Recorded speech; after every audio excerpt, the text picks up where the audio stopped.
ആകാശവാണി.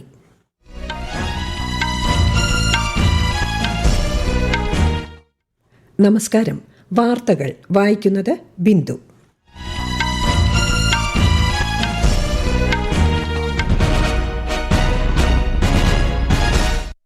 പ്രധാന വാർത്തകൾ.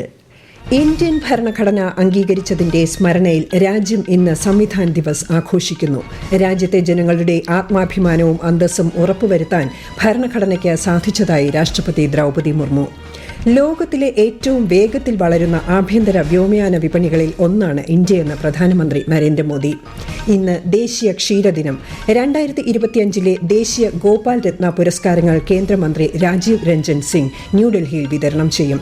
കേരളത്തിൽ തദ്ദേശ തെരഞ്ഞെടുപ്പിനുള്ള പ്രചാരണം ഊർജിതം. സംസ്ഥാനത്ത് തീവ്ര വോട്ടർ പട്ടിക പരിഷ്കരണത്തിന്റെ ഭാഗമായി ഡിജിറ്റൈസ് ചെയ്ത ഫോമുകളുടെ എണ്ണം 1 കോടി കടന്നതായി മുഖ്യ തെരഞ്ഞെടുപ്പ് ഓഫീസർ. മുംബൈ ഭീകരാക്രമണത്തിന്റെ 17ാം വാർഷിക ദിനം ഇന്ന്. ആക്രമണത്തിൽ ജീവൻ നഷ്ടപ്പെട്ടവർക്ക് ശ്രദ്ധാഞ്ജലി അർപ്പിച്ച് രാജ്യം. കേരളത്തിൽ തെക്കൻ ജില്ലകളിൽ ഒറ്റപ്പെട്ട ശക്തമായ മഴയ്ക്ക് സാധ്യതയെന്ന് കേന്ദ്ര കാലാവസ്ഥാ വകുപ്പ്. കേരള ലക്ഷദ്വീപ് തീരങ്ങളിൽ ശനിയാഴ്ച വരെ മത്സ്യബന്ധനത്തിന് വിലക്ക്. വാർത്തകൾ വിശദമായി. ഭരണഘടന അംഗീകരിച്ചതിന്റെ സ്മരണയിൽ രാജ്യം ഇന്ന് സംവിധാൻ ദിവസ് ആഘോഷിക്കുന്നു. ഹമാര സംവിധാൻ ഹമാര സ്വാഭിമാൻ എന്നതാണ് ഈ വർഷത്തെ പ്രമേയം. രാജ്യത്തെ സ്വാതന്ത്ര്യ സമര സേനാനികളെ ഓർമ്മിക്കുന്നതിനും ഭരണഘടനാ മൂല്യങ്ങൾ സംരക്ഷിക്കുന്നതിനുമുള്ള രാജ്യത്തിന്റെ പ്രതിബദ്ധത ഊട്ടിയുറപ്പിക്കുന്നതിനുമാണ് ദിനാചരണം. രാജ്യത്തെ ജനങ്ങളുടെ ആത്മാഭിമാനവും അന്തസ്സും ഉറപ്പുവരുത്താൻ ഭരണഘടനയ്ക്ക് സാധിച്ചതായി രാഷ്ട്രപതി ദ്രൗപദി മുർമു. ന്യൂഡൽഹി സംവിധാൻ സദനിലെ സെൻട്രൽ ഹാളിൽ നടന്ന സംവിധാൻ ദിവസ് പരിപാടിയെ അഭിസംബോധന ചെയ്യുകയായിരുന്നു രാഷ്ട്രപതി. हमारा संविधान हमारी राष्ट्रीय अस्मिता का ग्रंथ है. ये हमारी राष्ट्रीय पहचान का ग्रंथ है. ये कॉलोनियल माइंडसेट का परित्याग करके नेशनलिस्ट माइंडसेट के साथ देश को आगे बढ़ाने की मार्गदर्शक ग्रंथ है. इसी भावना के अनुरूप सामाजिक और तकनीकी बदलाव को ध्यान में रखते हुए क्रिमिनल जस्टिस सिस्टम से जुड़े महत्वपूर्ण अधिनियम लागू किए गए. പരിപാടിയിൽ രാഷ്ട്രപതി ഭരണഘടനയുടെ ആമുഖം വായിച്ചു. മലയാളം ഉൾപ്പെടെ 9 ഭാഷകളിൽ ഭരണഘടനയുടെ വിവർത്തനം ചെയ്ത പതിപ്പും സ്മരണിക ലഘുലേഖയും രാഷ്ട്രപതി പുറത്തിറക്കി. ഉപരാഷ്ട്രപതി CP രാധാകൃഷ്ണൻ, പ്രധാനമന്ത്രി നരേന്ദ്രമോദി, ലോക്സഭാ സ്പീക്കർ ഓം ബിർല, കേന്ദ്രമന്ത്രിമാർ, ലോക്സഭാ പ്രതിപക്ഷ നേതാവ് രാഹുൽ ഗാന്ധി, MP-മാർ തുടങ്ങിയവർ സന്നിഹിതരായിരുന്നു. ഭരണഘടനാ ദിനത്തിൽ പ്രധാനമന്ത്രി, രാജ്യരക്ഷാമന്ത്രി തുടങ്ങിയ പ്രമുഖർ ഭരണഘടനാ ശില്പികൾക്ക് ആദരാഞ്ജലികൾ അർപ്പിച്ചു. ഭരണഘടനാ ശില്പികളുടെ ദർശനവും ദീർഘവീക്ഷണവും വികസിത ഭാരതം കെട്ടിപ്പടുക്കുന്നതിനുള്ള ഓരോ പൗരന്റെയും പരിശ്രമത്തിൽ പ്രചോദനം നൽകുന്നുണ്ടെന്ന് പ്രധാനമന്ത്രി പറഞ്ഞു. ലോകത്തിലെ ഏറ്റവും വേഗത്തിൽ വളരുന്ന ആഭ്യന്തര വ്യോമയാന വിപണികളിൽ ഒന്നാണ് ഇന്ത്യയെന്ന് പ്രധാനമന്ത്രി നരേന്ദ്രമോദി. ഹൈദരാബാദിൽ Safran aircraft engine services India സംവിധാനം പ്രധാനമന്ത്രി വീഡിയോ കോൺഫറൻസിംഗിലൂടെ ഉദ്ഘാടനം ചെയ്തു. സ്വാശ്രയവും പ്രതിരോധശേഷിയുള്ളതുമായ ഒരു ഇന്ത്യ കെട്ടിപ്പടുക്കുന്നതിൽ SAESI സംവിധാനം ഒരു സുപ്രധാന ചുവടുവയ്പ്പാണ്. മുൻനിര വ്യോമയാന പ്രൊപ്പൽഷൻ എഞ്ചിനുകളുടെ അറ്റകുറ്റപ്പണി, പരിപാലനം തുടങ്ങിയ സൗകര്യങ്ങൾക്ക് സഫ്രാൻ സംവിധാനം ഏറെ സഹായകമാകുമെന്നും അദ്ദേഹം പറഞ്ഞു.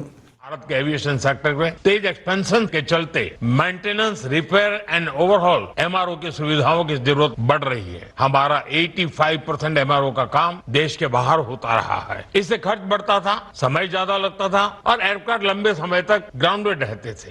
ये स्थिति भारत जैसे विशाल एविएशन मार्केट के लिए ठीक नहीं थी. इसलिए आज भारत सरकार देश के दुनिया के एक बड़े MRO केंद्र के रूप में विकसित कर रही है. ഇതാദ്യമായാണ് ഒരു ആഗോള എഞ്ചിൻ ഒറിജിനൽ എക്യുപ്മെന്റ് മാനുഫാക്ചറർ ഇന്ത്യയിൽ MRO സേവനം ആരംഭിക്കുന്നത്. രാജ്യത്തെ നടുക്കിയ മുംബൈ ഭീകരാക്രമണത്തിന്റെ 17ാം വാർഷിക ദിനം ഇന്ന്. ഭീകരാക്രമണത്തിൽ ജീവൻ നഷ്ടപ്പെട്ടവർക്ക് രാഷ്ട്രപതി ദ്രൗപദി മുർമു, കേന്ദ്രമന്ത്രിമാരായ അമിത് ഷാ, രാജ്നാഥ് സിംഗ് തുടങ്ങിയവർ ശ്രദ്ധാഞ്ജലി അർപ്പിച്ചു. രാജ്യത്തിനായി ജീവൻ ബലിയർപ്പിച്ച ധീര സൈനികരെ രാഷ്ട്രം നന്ദിയോടെ സ്മരിക്കുന്നതായി രാഷ്ട്രപതി പറഞ്ഞു. ഇന്ന് ദേശീയ ക്ഷീരദിനം. ഇന്ത്യൻ ക്ഷീരമേഖലയുടെ പിതാവായി അറിയപ്പെടുന്ന ഡോക്ടർ വർഗീസ് കുര്യന്റെ ജന്മദിനമാണ് ദേശീയ ക്ഷീരദിനമായി ആചരിക്കുന്നത്. ദിനത്തോടനുബന്ധിച്ച് ഇന്ന് ന്യൂഡൽഹിയിൽ നടക്കുന്ന പരിപാടിയിൽ 2025 ദേശീയ ഗോപാൽ രത്ന പുരസ്കാരങ്ങൾ കേന്ദ്ര ക്ഷീരവികസന മന്ത്രി രാജീവ് രഞ്ജൻ സിംഗ് വിതരണം ചെയ്യും. മിൽമ മലബാർ യൂണിറ്റിന്റെ വയനാട്, മീനങ്ങാടി, പാലക്കാട്, കുന്നംകാട്ടുപതി ക്ഷീരോത്പാദക സംഘങ്ങൾ ഗോപാൽ രത്ന പുരസ്കാരത്തിന് അർഹമായിട്ടുണ്ട്. പൊതുജനങ്ങൾക്ക് ഇന്ന് വൈകുന്നേരം 4:30 വരെ സംസ്ഥാനത്തെ വിവിധ മിൽമ ഡയറികൾ സന്ദർശിക്കാൻ അവസരമുണ്ടാകും. വോട്ടർ പട്ടിക തീവ്ര പരിഷ്കരണത്തിന്റെ രണ്ടാം ഘട്ടത്തിലൂടെ ഇതുവരെ 50,54,00,000-ലധികം എന്യൂമറേഷൻ ഫോമുകൾ വിതരണം ചെയ്തതായി കേന്ദ്ര തെരഞ്ഞെടുപ്പ് കമ്മീഷൻ. കേരളം ഉൾപ്പെടെ 9 സംസ്ഥാനങ്ങളിലും 3 കേന്ദ്രഭരണ പ്രദേശങ്ങളിലുമായി ഈ മാസം 4-നാണ് SIR രണ്ടാം ഘട്ടം ആരംഭിച്ചത്. ഫെബ്രുവരി 7-നാണ് അന്തിമ വോട്ടർ പട്ടിക പ്രസിദ്ധീകരിക്കുക. കേരളത്തിൽ തീവ്ര വോട്ടർ പട്ടിക പരിഷ്കരണത്തിന്റെ ഭാഗമായി ഡിജിറ്റൈസ് ചെയ്ത ഫോമുകളുടെ എണ്ണം 1,06,81,040 മുഖ്യ തെരഞ്ഞെടുപ്പ് ഓഫീസർ രത്തൻ യു കേൽക്കർ 50 ഫോമുകളിൽ താഴെ ഡിജിറ്റൈസ് ചെയ്ത BLOമാരുമായി സംസാരിച്ച് അവരുടെ പ്രശ്നങ്ങൾ മനസ്സിലാക്കിയതായി മുഖ്യ തെരഞ്ഞെടുപ്പ് ഓഫീസർ പറഞ്ഞു.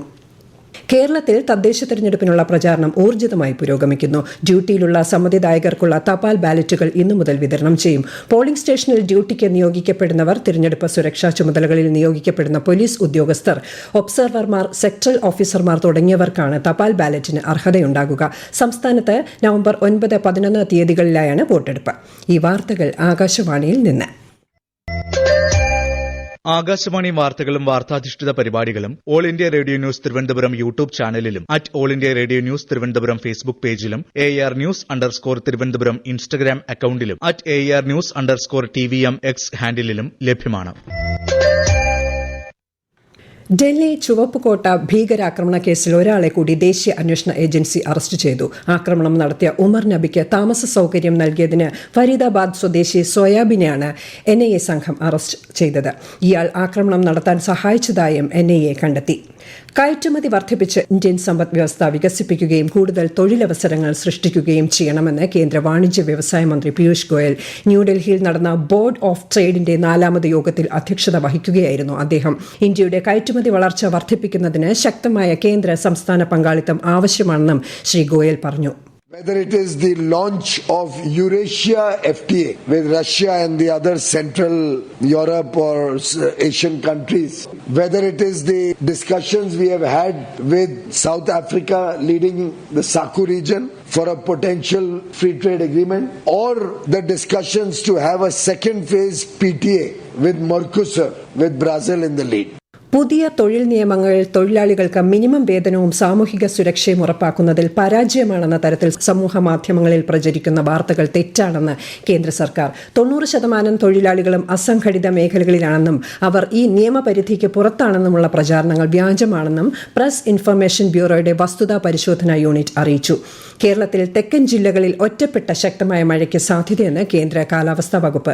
തിരുവനന്തപുരം, കൊല്ലം, പത്തനംതിട്ട ജില്ലകളിൽ ഇന്ന് മഞ്ഞ ജാഗ്രത. കേരള ലക്ഷദ്വീപ് തീരങ്ങളിൽ ഈ മാസം 29 വരെ മത്സ്യബന്ധനത്തിന് വിലക്ക്. മുല്ലപ്പെരിയാറിൽ ജലനിരപ്പ് 140.10 അടിയിലെത്തിയതിനെ തുടർന്ന് തമിഴ്നാട് 1ാം ഘട്ട ജാഗ്രതാ നിർദ്ദേശം പുറപ്പെടുവിച്ചു. 56ാമത് ഇന്ത്യ അന്താരാഷ്ട്ര ചലച്ചിത്രമേള ഗോവയിൽ പുരോഗമിക്കുന്നു. തരുൺ മൂർത്തി സംവിധാനം ചെയ്ത മോഹൻലാൽ ചിത്രം തുടരും ജനശ്രദ്ധ നേടി. ഗോണ്ടാൽ, ഭായ്മോണ്ട് ദ വൈറ്റ് സ്നോ തുടങ്ങിയ ചിത്രങ്ങൾ ഇന്ന് പ്രദർശനത്തിനുണ്ട്. രാജ്യത്തെ ഓഹരി വിപണികളിൽ നേട്ടം. ബോംബെ ഓഹരി സൂചിക സെൻസെക്സ് 899 പോയിന്റ് നേട്ടത്തിൽ 85,486-ലും ദേശീയ ഓഹരി സൂചിക നിഫ്റ്റി 280 പോയിന്റ് ഉയർന്ന് 26,165-ലും വ്യാപാരം തുടരുന്നു. സ്വർണ്ണവില കൂടി. പവന് 640 രൂപ വർദ്ധിച്ച് 93,800 രൂപയും ഗ്രാമിന് 80 രൂപ കൂടി 11,725 രൂപയുമാണ് ഇന്നത്തെ വില. ശബരിമല സ്വർണ്ണപ്പാളി ക്രമക്കേടിൽ തന്ത്രി കണ്ഠരര് രാജീവര്, കണ്ഠരര് മോഹനര് എന്നിവരുടെ മൊഴി പ്രത്യേക അന്വേഷണ സംഘം രേഖപ്പെടുത്തി.